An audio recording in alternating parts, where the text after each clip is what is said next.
Hello friends, and welcome back to the next part in our series on the restoration of this Benchmade, possibly Marxman jumbo pipe. And what I have here in front of you is I'm dealing with the stem or bit off camera because you've seen me clean up bits and restore them in other videos, and I'll put a link to that in the description to this video in case you haven't seen it and you want to learn how to clean stems, especially a stem in this particular state.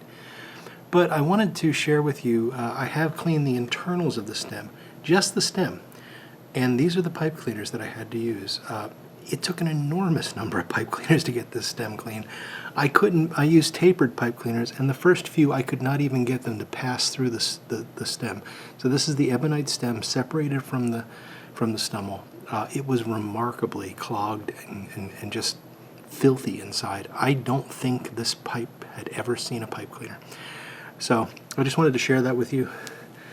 One thing about this hobby is you need a lot of pipe cleaners. Now, another thing about this hobby is you make a mess. I've noticed that Gnome de Tube is using the same blue micro mesh background that I'm using, and I want to see which of us will get frustrated first with the fact that the micro mesh picks up every tiny little bit of dust and presents it to your camera. Okay, so here's the stummel that we're working on. Let me try to zoom a bit on that. This is again the Benchmade jumbo, possibly Marxman pipe. I have done nothing to this other than separate the bit or the stem from it. You know, I've always called them stems, and I notice a lot of people are calling them bits. Some people refer to this as the stem. I call this the shank. So I hope I'm not confusing people when I say stem or stem cleaning. Bit and stem should be, I think, interchangeable. Okay, so what we need to do with this is we need to clean it. And you've seen some of the cleaning before. I'm going to use some slightly different steps. I'm going to use a different way to clean this because I don't want to take the finish off. So I'll show you that in a bit of detail. But the reaming on this is a little bit different, and I might just be being a little bit too particular about this, to be honest with you. So let's talk about, apologize for the jump cut there. It's a cold evening here in eastern PA. And my wife has just turned up the heat because she was cold, so if I turn off the furnace, she will not be happy with me. So what I'm doing is I'm just going to work around the furnace. So you'll see a few more jump cuts, and I apologize for that, but I think you'll be okay. So as I was starting to say, I may be being overly cautious with this, but when I see a pipe like this where the cake is actually built off center, so there's a lot more cake over here than there is over here. That worries me because when I use a reamer, and the reamers I use are these Castleford reamers, I'm going to push it down into the pipe and I'm going to assume that this is going down the middle, and I'm turning it. So as I'm turning it, it's going to be shaving off around the circumference of this reamer. And while the cake is going to be softer than the wood, the cake is not soft. I mean, it actually is quite hard. So there's a chance that I'm going to be shaving into the briar on this side and not on that side. There's also a possibility that it'll just get wedged in there because it is off-center, and it could actually lead to cracking the briar. So I want to avoid that risk as much as possible. Now, my reaming history is not great. I mean, there's maybe 4 different types of reamers that you can purchase. This is the first real set of reamers that I've ever owned. I had one of the cheap folding reamers that I wouldn't recommend. This Castleford set is really nice, and it was about 20 bucks. Prior to that, in my younger days, I would use a knife, and a lot of guys do. There are even some tampers that come with knives on them for reaming. The problem with that is it's very difficult to get a nice, consistent cake, and my guess is that this is a case of someone that used a knife. You know, the hole got too small to get their finger into to pack the tobacco, so they got a knife out and they chipped away and made enough of a hole, and just over time that tends to drift that hole off center. What that can lead to is if you're reaming unevenly, you're exposing briar here and cake here. The briar is going to carbonize, and slowly over time you're going to move this bowl off center and eventually risk a burnout on the side. We got nice thick walls here. It's not something I'm really worried about. But before I go jamming a reamer down in there, I'm going to try to even this out a bit using a knife. Now this knife, you could use any knife you want. This is one I actually made myself many years ago, and it's made out of an old jigsaw blade. I made this for fun one weekend. It wasn't I wasn't intending to make a great knife or anything. I just had nothing else to do and decided to try doing this. But it turns out to be a really handy utility knife to have around the shop. It's not terribly sharp, but it's sharp enough to cut most things. It's not terribly pointy, but it's pointy enough to poke things and not poke me. And it doesn't roll around, and it feels good in my hand. So that's what I'm going to use, and it works well for this purpose. I'm going to zoom out a bit here because I keep taking myself out of shot. So there we go. And we'll move these off to the side. So to begin with, I always use something like this so that I don't get the cake all over, because it is a mess. And I will begin just by coming in and just focusing on that side. And unfortunately, I can't really do this and show you what I'm doing. But, I'm going to be cutting, but just barely cutting as I go around the edge there. So it is going to be difficult to demonstrate this on camera, just because it's not, I got to have my hands in here. But what I'm trying to do is not necessarily cut the cake, at an angle that's sort of 90 degrees to the cake, and I'm not trying to just scrape the cake, well, that would be at an angle, but in a parallel plane to the cake, and I'm not trying to scrape the cake in a 90-degree plane. I'm kind of trying to go at about a 45 degree and cut through it, but not chip it too much. And when I do that, the hope is, and I know you can't see this,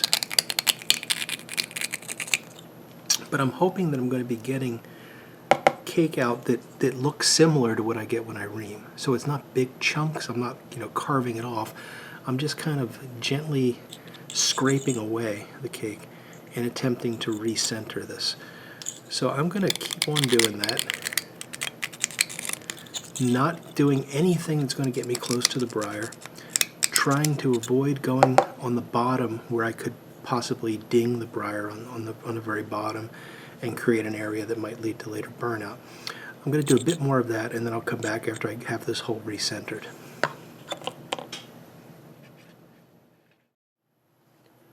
Alright, so I did a few more minutes work on this, and I think you can see, or I hope you can see, that I've brought it somewhat further back and around. I mean, it's fairly uneven going down the insides here, so it's a little bit hard to get a little more light in there for you.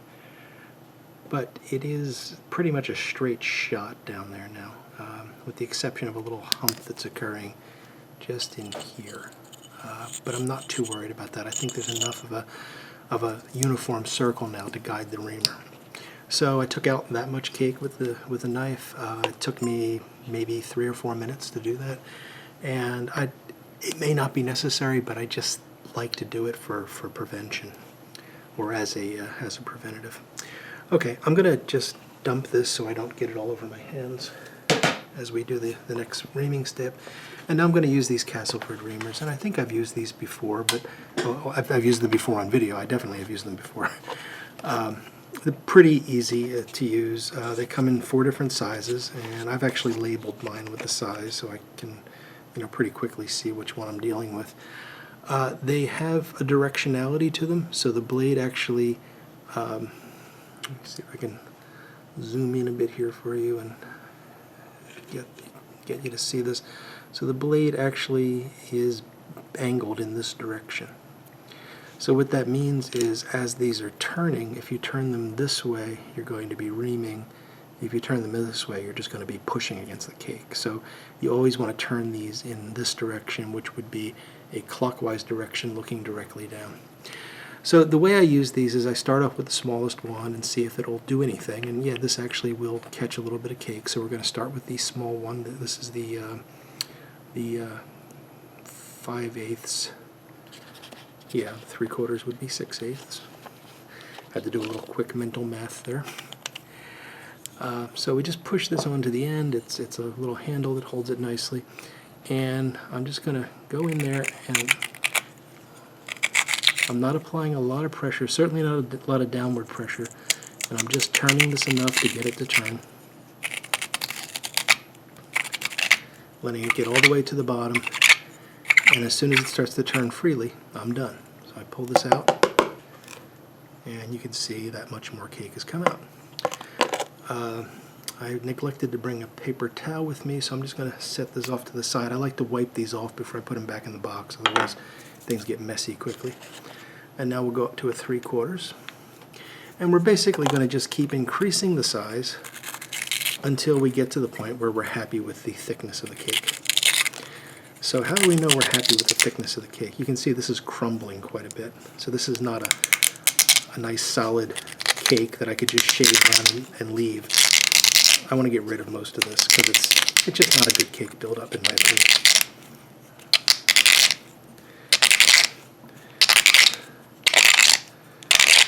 Okay, that's good. Okay, so quite a bit more came out. So what I'm trying to refer to, let me bring you on down here a bit. So what I like to see when I'm reaming is this kind of, fine powdery stuff, not these chunks that are coming off in some places. In particular, like this chunk over here. That's telling me that the cake is somewhat brittle and it's probably going to fracture, so I want to get most of it out. If it was all this fine dust, then I would think, well, this is a pretty nice uniform cake, and I can leave about a dime's thickness, which is what I'd normally do if I was cleaning one of my own pipes. But on this guy, I pretty much want to get this back close to the bare briar. Now, using the Castleford reamers, I'm limited in terms of the 4 sizes that I have. So I have to hope that what we're dealing with here is a standard size, or else I'm going to have to either leave a little bit of cake or remove a little bit of briar, which the latter would really be a last resort. Let's take a look down in there and see what we've got. Well, that's looking pretty good. Yeah, that's not looking too bad at all. But I think we could probably go one more. Let's see. The next size up is going to be the 13/16. Yep, 13/16. And just looking at the fit in there, that might be pushing it a bit, but well, we'll try it. I don't like to shave into the briar if I don't have to, but I do want this pipe to be clean. One other thing I should mention is that as this cake is coming off, and also as I was cleaning the stem, this had a very, very strong aromatic smell and an unpleasant, like a cherry or something like that smell, and I don't like that. So if I'm going to be smoking this pipe, I will want to get as much of this cake out as possible. So this is the last one I'll use, and this is the 13/16. These do not come labeled when you buy them. I've actually measured them and labeled them.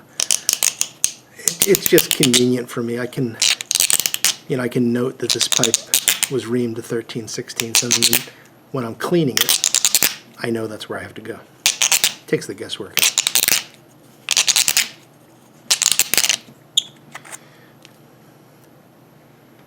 Okay, we're doing good.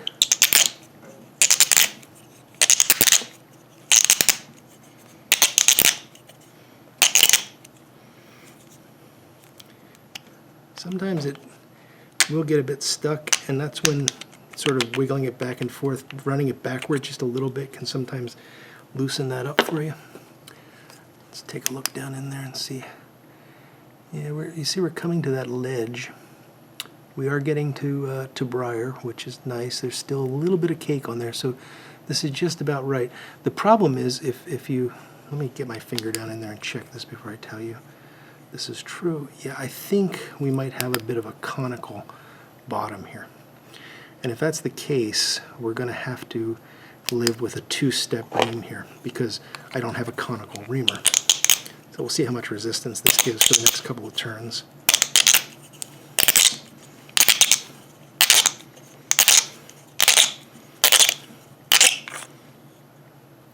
Yeah, we're starting to get a little bit of sawdust out of that, so I don't want to go any further. Now, I should say, if this was one of my pipes, I would never ream it like this. If this was a pipe I was just cleaning. But because it's an estate pipe and because it's been very heavily smoked, I want to get it as clean as possible, and I want to remove as much cake as possible. I don't mind taking a little bit of briar off, and this is, you know, you can see these shavings are just falling apart, so it's not like I'm taking big chunks out. It's just a little, almost like a scraper shaving. I'm now going back to the smallest one, not the smallest one, the medium-sized one, the 3/4, just to try to even out that ledge a little bit and make sure that we're getting all the way down to the bottom.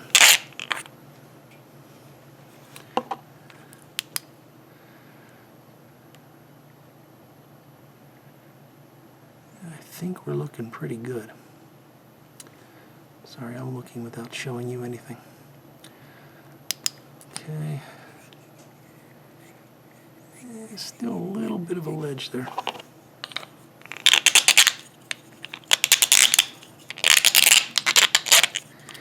And it really is not that critical because if you smoke this pipe, you're going to pretty quickly build cake. And as long as you're being careful with your first few smokes, any tiny imperfections in the wall, you're going to cover up pretty quickly. What you want to avoid is sort of large gouges or anything like that that's going to provide a place where the briar can start to burn rather than build cake, and that's going to lead to burnout. But we're not in danger of doing that with what we're doing right now. Okay, I'm close to pleased with that. Just sort of gauge how far in this is going. Yeah, that's getting to the bottom. Oh, I'm sorry, I'm off shot here. So I'm just putting that in, marking it with my thumb now, and then bringing it out. You can see that is extending down to the bottom. So we're in good shape now. All right, the last thing I'm going to do, if I can, and this is sometimes tricky to get in there, I'm going to take a little bit of just standard, this is 220 grit sandpaper. Just going to tear off a little piece. And I'm going to go in there just with it on my finger and smooth this out a bit. You don't have to do this. I like to do it when I ream heavily. It just helps me smooth out any of those small imperfections, and I think leads to a better initial smoke. Just helps the tobacco combust more evenly. It doesn't get hung up on the sides. You don't get these spots where the tobacco will stick to it and not burn. But probably not essential.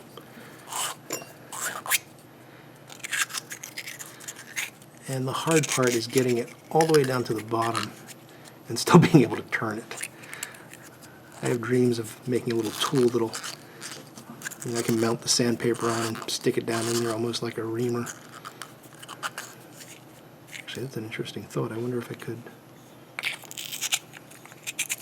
I don't know if that's doing anything. Well, y'all can work on a tool for that in your spare time, and I'll buy it from you.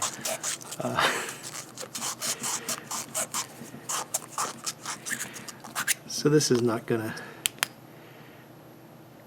visually change very much, but it's just smoothing out the inside. And I'm pretty pleased with that. So I think I'm going to stop there with the reaming and the sanding. There are some marks in the bottom. I don't know if you can see that or not. And these are probably from, it's a little bit too bright for you to pick them up, but there's scratches down there. And my guess is that's from our friend, the previous owner, using his penknife to ream it out. That's okay though. Again, they're scratches, they're not large imperfections, they will ream out pretty readily. So we're going to move this off to the side, and the next step